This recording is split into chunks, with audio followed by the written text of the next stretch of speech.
Ahoj, tu Adam. Dnes si ukážeme, ako vybrať napájací zdroj pre LED pásky. Napájací zdroj slúži na prevod napätia zo siete, teda z 230 V na nižšie napätie vhodné pre LED pásky, a to 12 alebo 24 V.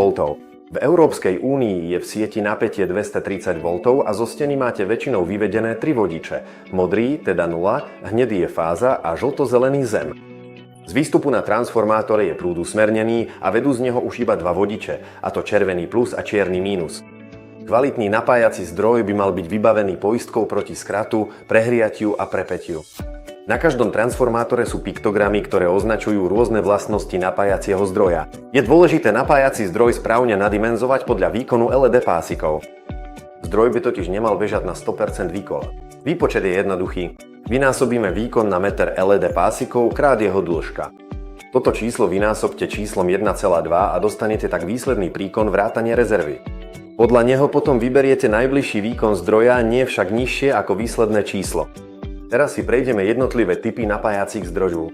Zásuvkové zdroje, čiže adaptéry, sú veľmi podobné nabíjačkám na mobilný telefón alebo notebook. Tieto zdroje sú vhodné na hobby použitie a veľmi jednoduché na inštaláciu.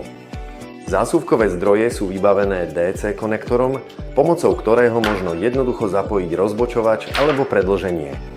Vnútorné a priemyselné zdroje sú typicky bez krytia, teda nemajú ochranu proti vlhkosti ani prachu. Inštalovať by ich mala iba kvalifikovaná osoba.